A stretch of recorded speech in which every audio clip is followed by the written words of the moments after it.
Today's book is Infamous by Lauren Conrad, and it is the third and final book of her Fame Game trilogy.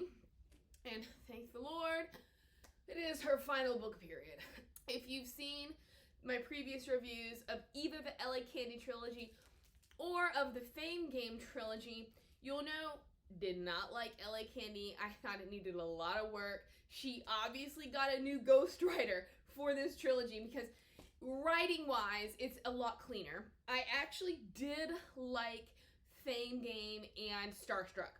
I was surprised by how much I enjoyed Starstruck, which is why this book and its inadequacies is that much more heartbreaking. She really built up steam with the previous two, only to get to this book and drop it all.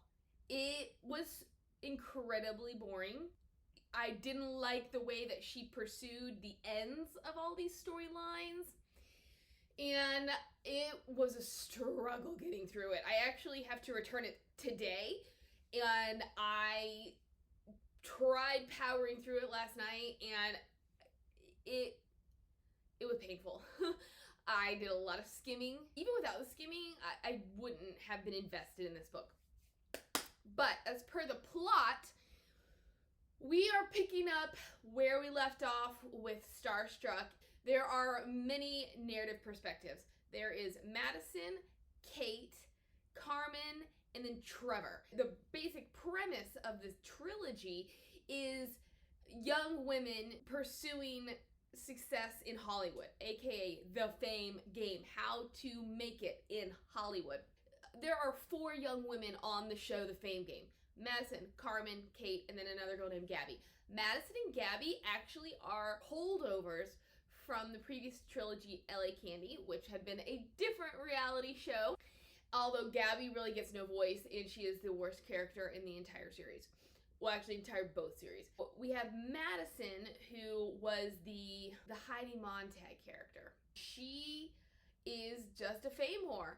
And in this book, though, so she was really wicked in LA Candy. And then in the Fame Game, we are introduced to her long-lost father. And through that, we see a bit of evolution.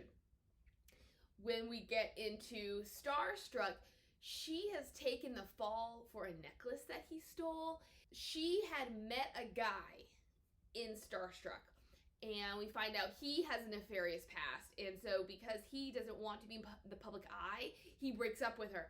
So now in this book, she's sort of reverting back to the original Madison. In the previous book, she had also quit the Fame Game. She said, "You don't have my best interests at heart. I don't like the way my direction is going.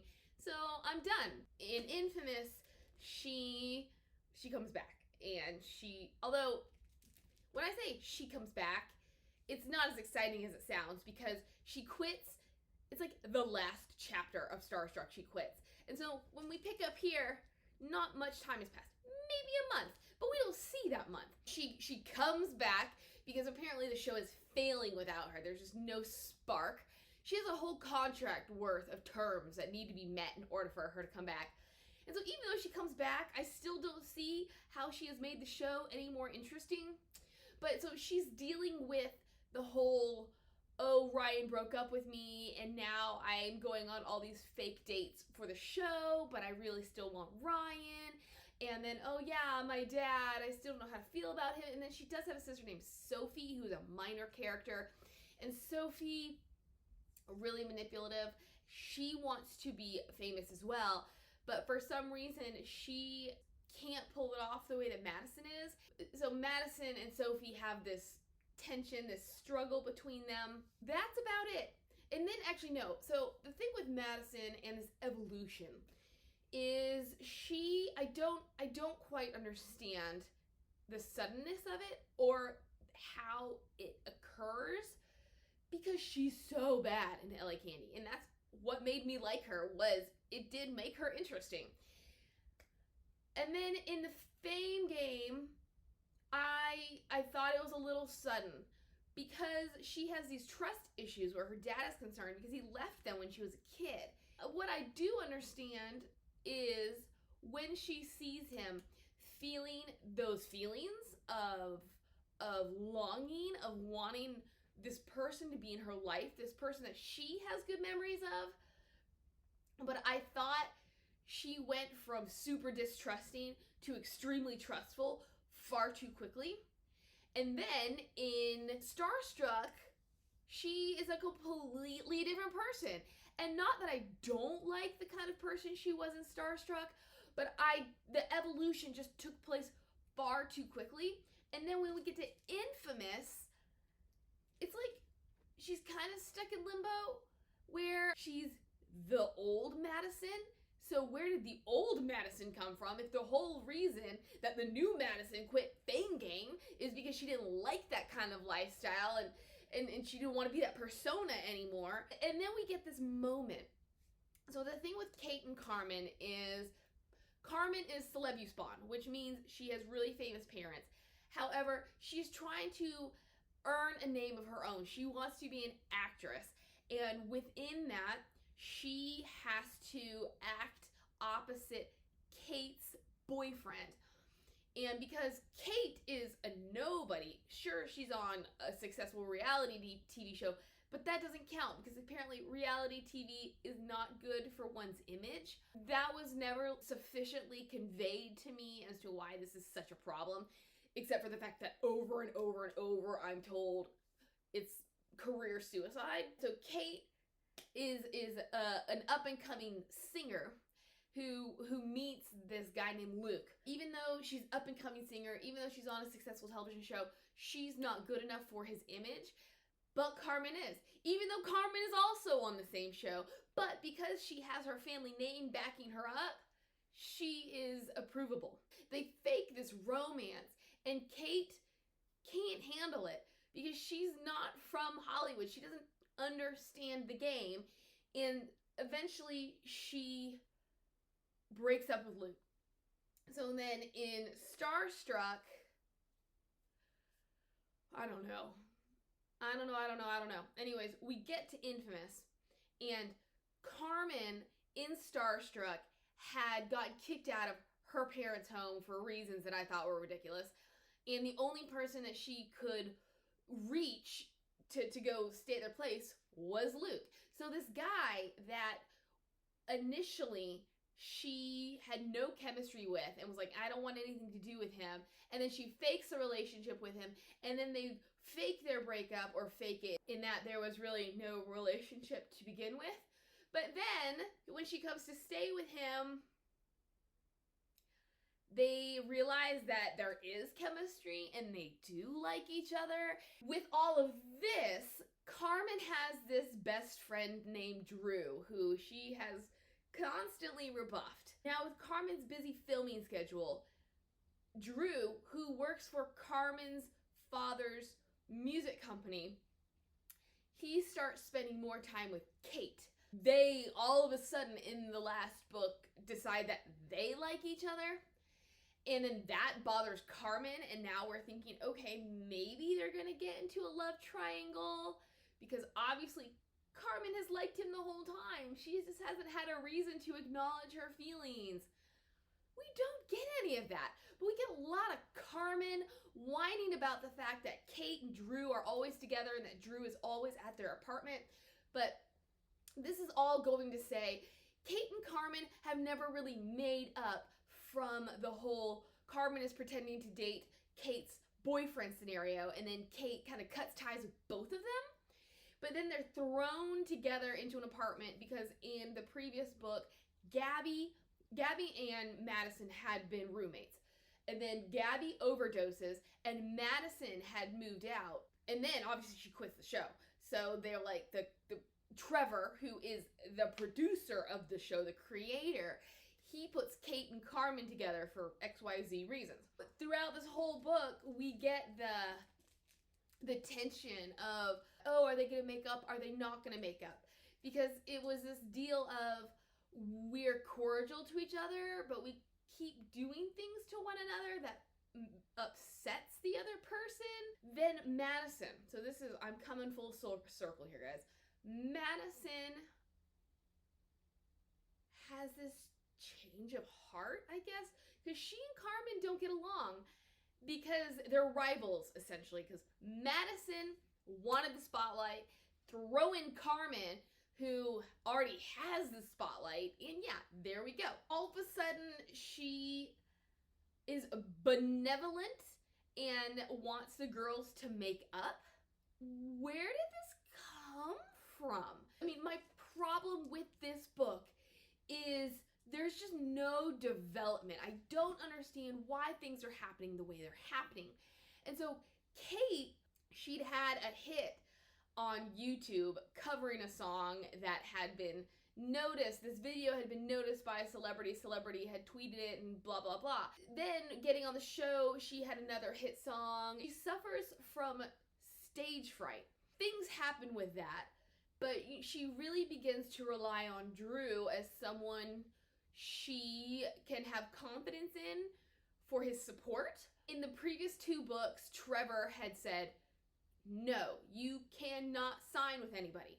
In this book, she's like, it's time, I need to sign with a record label, but nobody is calling me anymore. She meets with somebody and somebody and somebody, and they start to try to change her image from an indie to more of a pop person. And Drew, who prefers the indie sound, and so none of this, I really just don't understand any of his problem until the end of the book. His problem is he doesn't like how these people are synthesizing her and trying to change her image. I mean, I understand the loss of her sound and it's representative of the loss of herself, but I'm like, my question comes in, one guy likes the sound, one guy doesn't like the sound. Who's right? Because I still can't figure out if I think that she's gonna be successful. This is all just going to, she has a showcase. Her manager has set up a showcase so that all the record labels that had stopped calling her can now come and see her, and she fails She fails miserably, and she blames it on Drew for not showing up the way he said he was going to. So they have this big thing. And then the next thing you know, they're all at a party, as in he, Carmen, and Kate. And we're from Carmen's perspective, and she is just mourning the loss of stuff. She doesn't like the way that she's constantly in the tabloids. She doesn't like the fact that she and Luke are on the rocks. She doesn't like the way that her career is going right now. She grabs a bottle of wine, goes off by herself, and starts drinking. Drew shows up. They're reminiscing about stuff. And then she tries to kiss him. He automatically says, what are you doing? That's not okay. And then we realize that all of it was caught on her mic pack because she'd been wearing it. And then that gets blown up, and somehow it gets leaked to the tabloids that Carmen made out with Kate's boyfriend. So now Kate is extremely upset with both of them. So she recuts Carmen out of her life. They'd had a small makeup, and now she's like, I'm done with you. But she completely forgives Drew. And I'm like, there's like a lack of chemistry between Carmen and Luke, between Drew and Kate, and the real chemistry you do feel is between Carmen and Drew, but we never get anything except for that one kiss. And then at the end we learn, spoiler-ish, that yeah, Kate is no longer with Drew because they work better in the production studio than in the bedroom, which that was just too much for me. Even though it was a gloss over, I guess there was an intimation that they'd been sleeping together, but I never bought their relationship, so I really didn't want to think about them in the bedroom. Kate has her come to Jesus moment and realizes, I just want to be an indie girl. I don't want to be Katy Perry. She does sign with Carmen's father's record label, and then Drew, who obviously likes the indie stuff, is now her producer and blah, blah, blah. But they may not have worked out because he always held a torch for Carmen, and that's it. I have no clue what's going on. So now that I've given you a really convoluted, partial synopsis, let's touch on Gaby, because I guess she's really the only one left, except for Trevor. who, that's where all this started from, because I needed to let you know who the characters were. So yes, Trevor's the producer. We have those 4 girls on the show, but the narrators are Trevor, Kate, Carmen, and Madison. So we'll go to Gaby, who, as I said, completely fat. I'm sorry, that's not what I meant. Although sort of apropos, because that is something that she deals with in here, is an eating disorder. But she's completely flat. And she has progressively gotten, I guess, lost in Hollywood and has lost herself and has created this whole new image from some kind of a wholesome, sort of ditzy girl to someone who has problems with pills and alcohol and plastic surgery addiction and has no personality whatsoever. And I feel like Conrad and her ghostwriter tried to redeem Gaby a little in a moment when Madison, so Kate had become known as the boring one.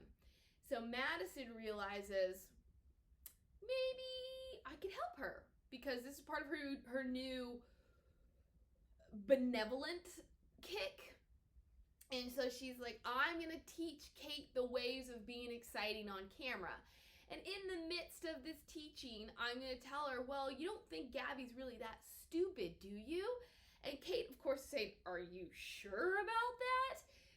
And Madison is trying to say that's just her persona on camera. Is she an Einstein in real life? No, but she's not really that dumb. And then they try to pass off all of the other glaring issues with that statement by blaming it on the pills. But Gaby never evolved. And then, because she'd gone to rehab after overdosing, but then her problems are resurfacing, even though they're never addressed, until all of a sudden, Trevor gets a phone call from her parents saying they're going to pull her from the show and blah, blah, blah, blah, blah. And I was like, the development in this book is ludicrously awful. It's just so bad. It's like the ghostwriter said, I have all of these plot points that have been coming throughout the entire trilogy, and I have to tie them all up. And so here's how I'm going to do it. And none of it's going to make sense because I have so many narrators, and they each have their own distinct storyline that I have too much going on, so I'm not going to do it well. That's honestly how it felt.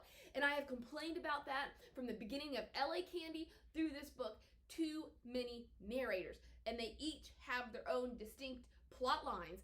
And even though this is not a thin book necessarily, it's not large enough to cover every single storyline. Gaby just got lost in the mix. At the end of this book, we learn that apparently she's actually really good at dancing, because this super minor, super unnecessary plot thread throughout Infamous is that Gaby is preparing for a spot on Dancing with the Stars, even though she's not actually on Dancing with the Stars. At first I thought, oh, okay, I guess this was something that was set up off screen, as in, we don't actually see it in the book. But then I learned, I guess it was just kind of a rumor that somebody said that maybe they could get her a spot on Dancing with the Stars. So, because she's such an idiot, she's like, oh, I'm on Dancing with the Stars, and I'm going to prepare. And then, at the end, we learn that she's actually really good at dancing, and she's doing super well on Dancing with the Stars, and now she's dating her partner on Dancing with the Stars. I'm just like, huh? And then Trevor. So, in the absence of an interesting Madison, Trevor has been the one that I liked most, because in Starstruck, I was drawn to Kate and Carmen. I thought they were pretty well developed. Their plot lines were relatively interesting, but then they fall flat in Infamous. I just could have cared less. But then there's Trevor, who is there to, first off, another complaint of mine has been the television show aspect, which wasn't convincing in either trilogy. It felt like girls living their lives and then complaining about the fact that they're on a reality show, but not necessarily the reality show being in their lives. He was the character that was there to bring the reality show part back to the forefront. And so I liked seeing how he was going to manipulate the girls' lives, but at the same time, he was not nearly as strong in this book as he was in the other books. When you write a book, the first half is kind of reactive, and then the second half is active. So when there's a problem, the problem that has been posed for the whole reason of the novel, it's about the main character or characters reacting to that, kind of trying to figure out damage control. And then basically after the midpoint, it is about the characters acting of their own accord to make things better. But I felt like Trevor and all of these characters were just reactive throughout the entire novel. There was never a point where, there were minor moments, but there was never a point where I felt like they grabbed the bull by the horns, figured out how to fix things for themselves, and got the story going. I guess if there was one good thread, it was that Carmen, as I've mentioned, had started to see bad press about herself in the tabloids, and she could not figure out where it was coming from. Again, to me, it just felt like someone who is extremely whiny, not liking the fact that there were unsavory mentions of her in gossip magazines. And so, anywho, but Carmen, she just is tired of seeing this stuff. And she realizes it's someone in her inner circle. She has given the advice to plant false information, which is what she begins to do. For me, and I mentioned this, I think, in my review for Starstruck, it was always obvious that the leak was a friend named Fawn. Somebody that prior to the series, Carmen had taken the fall for because Fawn had shoplifted something, and if she had gotten convicted of it, then I guess that would have just been an addition to other issues she'd had with the law. So Carmen took the fall. It's not a positive influence in her life, and you can see throughout the series how Fawn is jealous of Carmen. And this is very reminiscent of Jane from LA Candy, who was the main character, how she just would not see what was right in front of her face. And that bothered me with Carmen because she was supposed to be Hollywood savvy. Yet she acted like the Jane or the Kate, that small town girl who didn't know what was going on and wanted to believe everybody.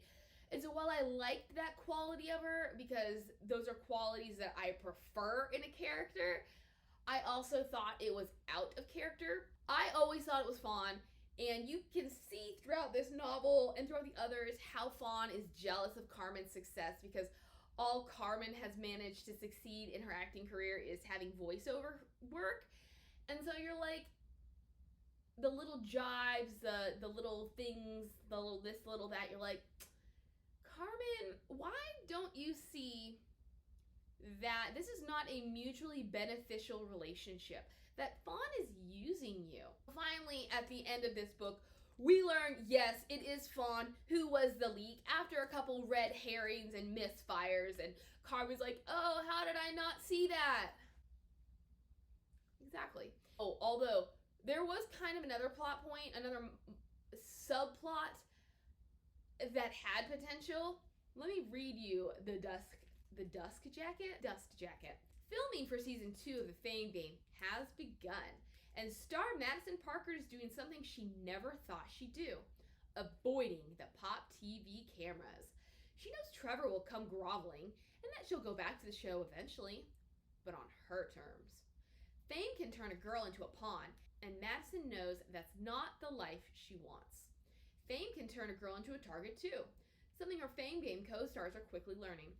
Up-and-coming actress Carmen is trying to figure out who's feeding gossip about her to the press, and all signs point to someone from her inner circle. Meanwhile, the tabloids have dubbed Kate the boring one. But if she's so boring, why is she the one with the boyfriend and a stalker? Blah, blah, blah, blah, blah. The stalker. You put it in the dust jacket as if that's gonna be a big deal. It is not a big deal. What happens is Kate, we see her receiving a letter, a second letter, a repeat writer sending her a letter, and she's like, should I be worried about this? And so she ends up getting a security detail. And then towards the end of the book, she is really upset about something. So she evades her security detail and goes outside, and her stalker is there. She runs back inside, and the next thing you know, she's getting a letter from her stalker essentially breaking up with her because he prefers Miley Cyrus. That was the entire stalker storyline? It could have made for interesting reading, except it was non-existent. And that is the problem that I keep complaining about. All of these plots have potential, but because there's so much going on, there's no time to develop them. I was this close to just throwing in the towel and saying, I don't care. But I'm just very forgiving. I'm very hopeful is maybe more of the word, because I can't forgive something just yet. I have a lot of hope, and my hope was ill-deserved for this book. I never got what I wanted. I'm just gonna wrap up quickly. In the end, Ryan and Madison end up together. I think she leaves the Fame game because she has pitched ideas for her own shows, and so now she's going to be behind the camera instead of in front of the camera. Carmen has landed a new role in like a dream project. Kate is really successful with her indie music. Gaby, as I said, does the Dancing with the Stars thing, and then we don't really know what's happened to Trevor. So yeah, there we go. There is actually something I found in the book that made me quite excited. Page 197, if you're reading along, folks, where Carmen is trying out for a different movie project, and they got the name of the character wrong, where it's talking about the characters are Leora and Noah, and then we get to this little bit at the end. So it says, so there was barely enough time for the tech guy to turn on the video camera before Carmen and Matt became Leora and Nate. I was like, who's Nate? And then I realized someone did not proofread this very well, because I guess Nate was the original name for the character of Noah. And it's kind of even more problematic because that was such a small blip on the radar in this book that I'm like, you couldn't even get that right? They mentioned the character's name like 4 times, and you got one of them wrong? And I know I said I was going to wrap this up, and then I remembered that I have my notes. So as I said, Madison gets back with Ryan. And the thing is, he calls her at a certain point. He's like, I want to see you. So they get together, and she realizes he's not going to change, and she's not going to put up with it. Then he keeps contacting her, but she won't respond until after she does the little love fest between Kate and Carmen so that they can work things out. And she just turns around and is like, I'm going to call him Nate. I'm going to call Ryan. I'm like, you are steadfastly opposed to calling him. So honestly, what changed? I mean, I know you're feeling the love vibes because Carmen and Kate are friends again, but like, what? They're hanging out again, and he is saying, I think your problem, you can't be in a relationship because you haven't fixed your relationship with your father, which they're just trying to tie up that Charlie storyline. And I'm like, I could have done without it. He just disappeared, and that was that. I would have been okay with it. But I'm like, how did you connect her relationship with you, which you broke off because you didn't want to be in the public eye, to her relationship with her father? So he finds her father, and then he brings her father to her apartment for them to patch things up. And then, dun, dun, dun, Sophie shows up, and then they have this huge family reunion. And I'm like, Madison was opposed to any of this happening. Who does Ryan think he is to meddle with it? Especially when he made it clear to her that he didn't want to pursue something with her because of her lifestyle. And she did have a really great moment, and I thought it was kind of funny. I kind of wish it hadn't happened this way, where she stands up for herself. And then she walks out of the restaurant, and she's like, too bad we couldn't have caught that on tape, because he refuses to be on camera. So I would have loved it a little bit more if we hadn't had that minor bit at the end about being on camera. Except I was thinking the same thing. Like, that would have been a fantastic scene. The whole Ryan thing, I'm glad that Madison got her happily ever after. Although I did not understand why she let him involve himself in her business the way he did. Especially in this book, in Infamous, she ping-ponged between old Madison and new Madison, and I wanted her to make a decision. Like, could she have somehow melded the two together? This is super small. Carmen kept referring to somebody called Crew. Krew. And I could not for the life of me figure out who Crew was. The first time she mentioned Crew, I was so confused. I flipped back a couple pages and I reread because I was like, who is Crew? And then I just realized maybe it's an industry term I don't understand. Finally, at the very end of the book, we learn that is her name for Kate and Drew. And I thought, that took long enough to explain. And on that same token, maybe I did not read as closely as I thought. But apparently Kate's dad had died. At some point prior to this series, he died, or he left. I'm assuming he died. But all of a sudden, at the very end of the book, she's getting her mojo back. She's getting over her stage fright by thinking about her dad. And I was like, what? Her dad's dead? Sure, there was a scene, there was a chapter in the previous book that talked about her going home, and it only mentioned her mother. And so I'm not crazy, because I do remember thinking, because then the show surprises, they spring her ex-boyfriend on her, which was another completely dropped subplot, because they make this huge deal out of this ex-boyfriend and how he, I guess, was trying to sabotage her in the beginning, make her look like an idiot because he knew she wouldn't like being on YouTube.